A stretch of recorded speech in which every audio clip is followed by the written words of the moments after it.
deliciosa con esta técnica que a mí me enseñaron, no sé si ustedes me la enseñaron, pero Alicia es como, y esto le ayuda a uno en todo, en cualquier dolor que el paciente le refiera, siempre interrogue la aparición, la localización, la irradiación, la intensidad, las características y con qué pasa, o con qué se ha tomado algún tipo de analgésico o con qué mejora o empeora el dolor.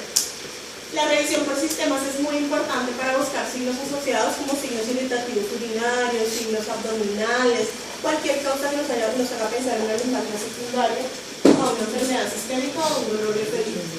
En los antecedentes es muy importante que interroguen no solo las alergias y lo normal, sino también si ha tenido algún tipo de intervención en zona lumbar, algún tipo de cirugía en zona lumbar y zona abdominal.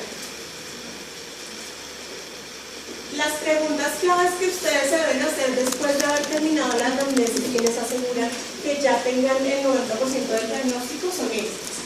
Primero, si ustedes creen que es un dolor de origen lumbar o un dolor referido al término de la anamnesis, ya deben tener una idea. Segundo, si existen indicios de que haya una enfermedad grave. Esto hace referencia a las banderas rojas que nos van a hacer pensar en que necesitamos algún tipo de imagen, ya sea de columna o algún tipo de paraclínico, pensando en una enfermedad sistémica. Si se trata de un dolor de características mecánicas inflamatorias, eso les va a ayudar en la línea del diagnóstico. Y si el paciente presenta o no compromiso radicular o nervioso, eso lo van a saber interrogando las características del dolor, si es un dolor más neuropático o es un dolor más somático. Y la quinta pregunta es, ¿cuál podría ser la probable evolución? ¿Qué quiere decir eso? Si el paciente, yo pienso que va a resolver solo, si necesita algún tipo de analgésico y si necesita asociado algún tipo de ayudante como terapia física o terapia sedativa. Estas son las banderas rojas que ustedes van a encontrar dependiendo de donde los busquen diferentes puntos. Estas son en general las más complejas. En edad también lo único que me parece es que en edad le falta porque las edades extremas son banderas rojas. Menores de 20 años y mayores de 50 años es bandera roja. Historia obviamente de neoplasia o que haya una sospecha de metástasis o incluyendo también VIH y inmunodeficiencia porque digamos que en estos pacientes es mucho más frecuente el componente estructural. La historia de tratamientos con corticoides o anticoagulantes por la sospecha de fracturas patológicas sin mecanismos de trauma considerados como suficientes para una fractura. Los antecedentes de trauma, sobre todo en adultos mayores, cualquier tipo de caída en un adulto mayor es una bandera roja para toma de imágenes seguro, donde haya sido el mayor componente de la caída. La fiebre asociada a una lumbalgia siempre es una bandera roja porque nos habla de compromiso infeccioso. La pérdida de peso sin causa aparente por la sospecha de una nueva neoplasia o de una metástasis de una neoplasia aún no encontrada. El dolor progresivo, como yo les decía, el dolor inflamatorio que el paciente en vez de ir mejorando día a día va empeorando, también es otro signo muy sugestivo del componente estructural. Que el dolor sea en reposo, igual un componente inflamatorio o que interrumpa el sueño. Los pacientes que tienen abuso de sustancias farmacodependientes o de alcohol también van a tener una alteración de la densidad mineral ósea y por eso van a tener alto riesgo de fracturas patológicas, por eso es otro signo de alarma. El compromiso neurológico, aunque no necesariamente implica daños severos, sí es una bandera roja para la indicación de toma de imágenes. Y la caudatina, el componente de retención urinaria, incontinencia urinaria o fecal y la anestesia en silla de montar. ¿Alguien se acuerda cómo es la anestesia en silla de montar?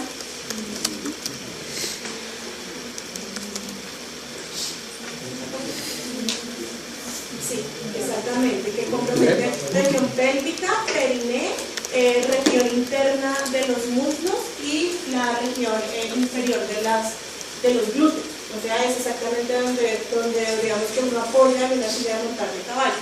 ¿Por qué? Porque la anestesia en silla de montar es el signo patológico de daño en caudatina. Al examen físico, entonces en la inspección vamos a verificar el paciente banal y digamos que el problema sería que el brasier también necesitaríamos quitar porque si el perfil está mal acomodado nos puede dar la impresión de que no está simétrica la inspección de la columna. Entonces las pacientes mujeres les ponemos una batica y despejamos totalmente la región dorsolumbar también. En la inspección postural, cuando nosotros nos dicen ay, siéntese bien, uno ya se sienta derecho. Cuando el médico va a examinar a un paciente, normalmente el paciente no se para como se para usualmente, sino se para tratando de pararse lo más derechito posible. Entonces aquí también los movimientos van a hacer que el paciente, cuando regrese a la posición inicial, regrese a su posición cotidiana. Eso nos va a ayudar a tener una mejor evaluación del examen postural. Las posiciones antálgicas, cuando no son las más frecuentes, las posiciones antálgicas, excepto en los pacientes simuladores, porque un paciente que tiene compromiso estructural normalmente trata de estar derechito para mejorar el dolor, mientras un paciente simulador trata de decir, ay no, es que no me puedo estirar más porque es que me duele más. Entonces, cuando tengan una posición antálgica, sospechen que el paciente no tiene embrotada una lumbar. Y es importante evaluar acá la longitud de los miembros inferiores, porque cualquier asimetría en la longitud de los miembros inferiores nos puede hacer sospechar de una causa secundaria y también de un dolor referido.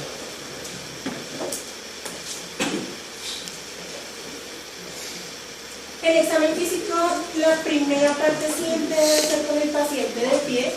En los movimientos que yo les digo que siempre debemos evaluar, los movimientos laterales, debe estar incluida una flexión de 90 grados, sobre todo para esto, para encontrar alteraciones de la curvatura de la columna. Se le debe preguntar al paciente ante cualquier cambio de posición qué siente y el examen debe ser dinámico. Es decir, siéntese, párese, acuéstese, póngase de pie para evaluar la presencia de dolor o molestia con los cambios de posición. En el examen físico, obviamente, es algo que afortunadamente todos tenemos en cuenta, es que en una lumbalgia siempre debe haber un examen neurológico completo, porque digamos que lo que nos estresa más o lo que nos preocupa a todos en general es que cuando el paciente consulte tenga un daño estructural y a mí se le pasa.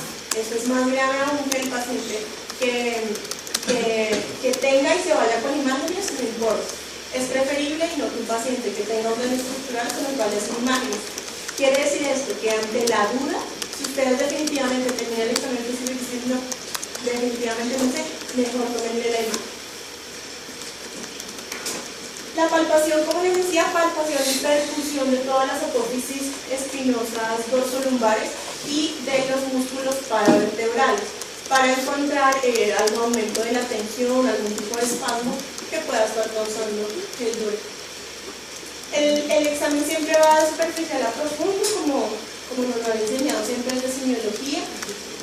Se debe evaluar la línea y la simetría de todas las líneas de las apófisis espinosas y evaluar hasta la región axilar en toda la zona dorsolumbar, desde medial hasta lateral.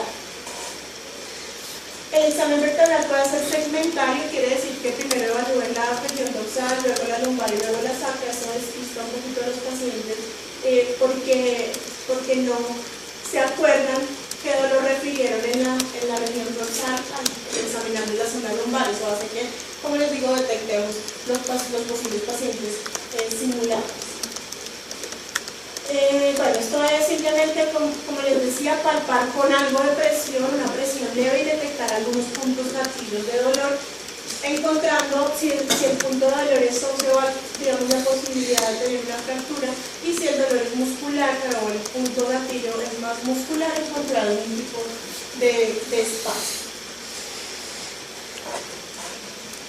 En cuanto a la exploración muscular, estos son el grupo muscular que, digamos, que da fuerza y soporte a la columna lumbar, y por eso todos los grupos musculares los debemos evaluar, incluyendo el psoas. Pero si aquí tienen que hacer uso de cirugía cuando uno examina el psoas, que es como el músculo que nos ayuda con el abdominal.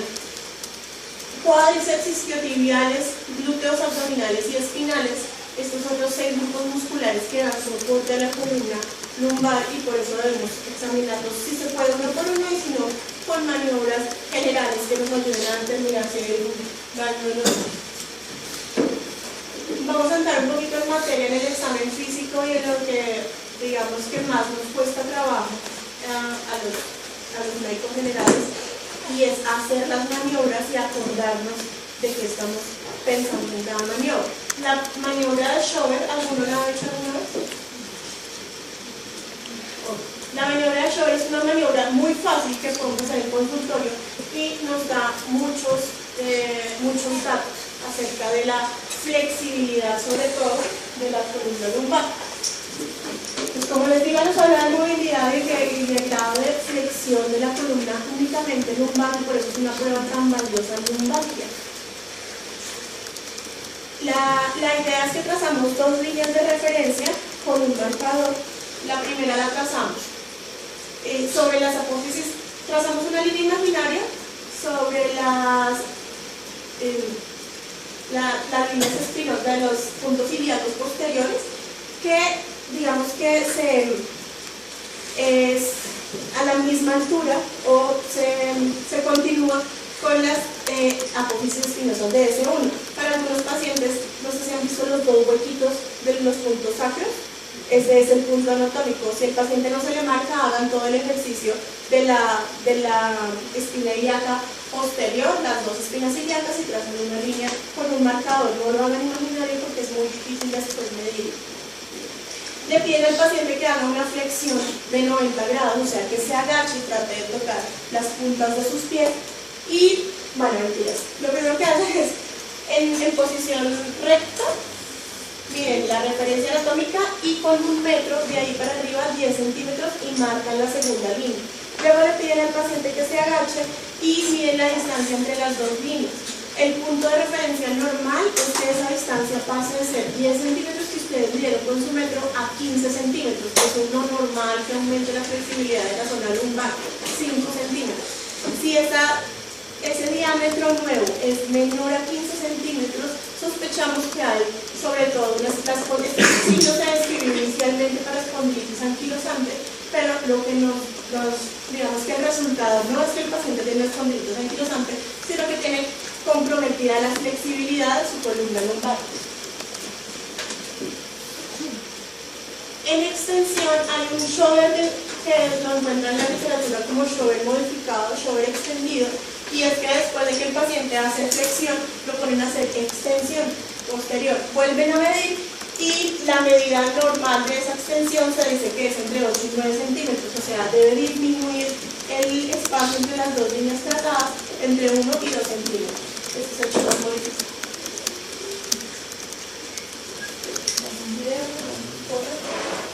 Para que lo vean.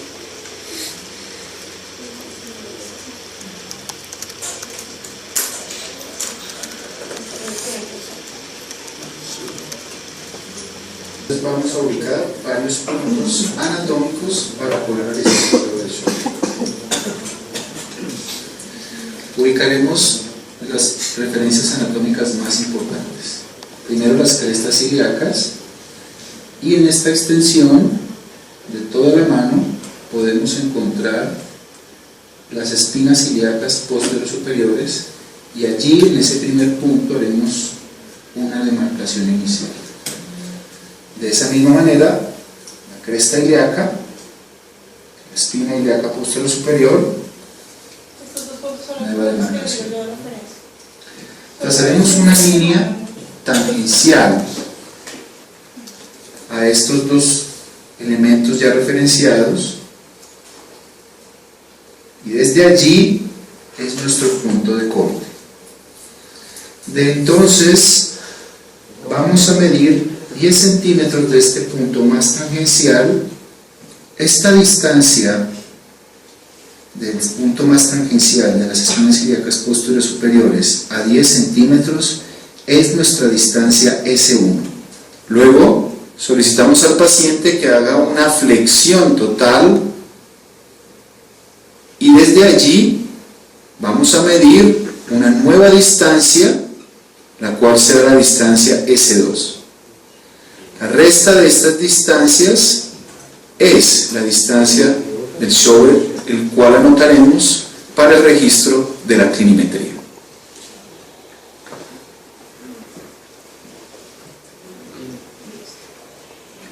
La segunda, digamos que el famoso más temido, y es que ustedes al ortotenista me imagino la cara que le hacían cuando dijeron utiliza la SEC, porque aunque es una prueba muy fácil, normalmente uno no está muy familiarizado con la prueba.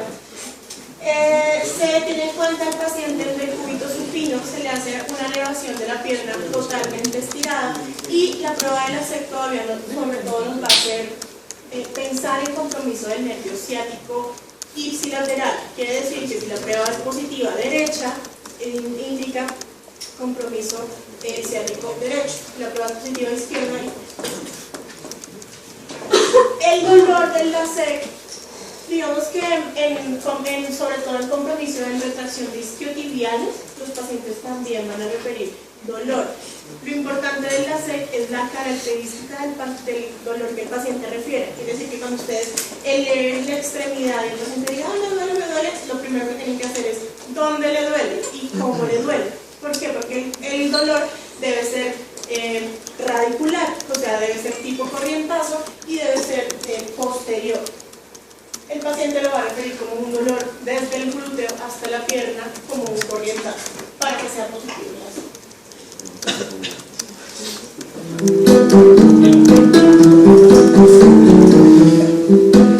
Bienvenidos a fisaude.com, tu portal de fisioterapia y salud.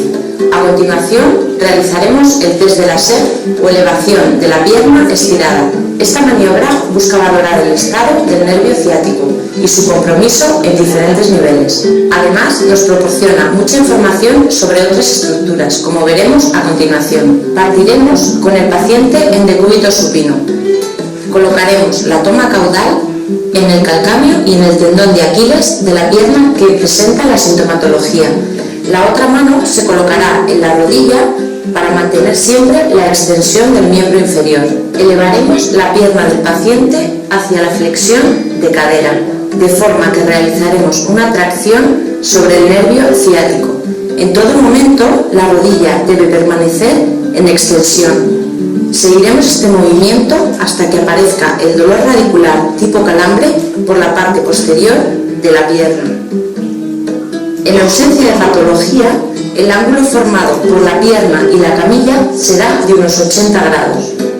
Puede aparecer sensación de tensión muscular en la zona posterior del muslo. Esto sería por acortamiento de los músculos isquiotibiales. Si aparece sensación de radiculalgia en la parte posterior del muslo tipo calambre que no baja de la rodilla, podemos encontrarnos ante una ciatalgia provocada por los músculos isquiotibiales. Para hacer el diagnóstico diferencial, explicaremos en otro vídeo el test de Bowstring. Si el dolor radicular aparece en los primeros 35 grados de flexión de cadera, sospecharemos de lesión extradural del nervio, ya que en esos grados de flexión de cadera aún no ha habido movimiento dural.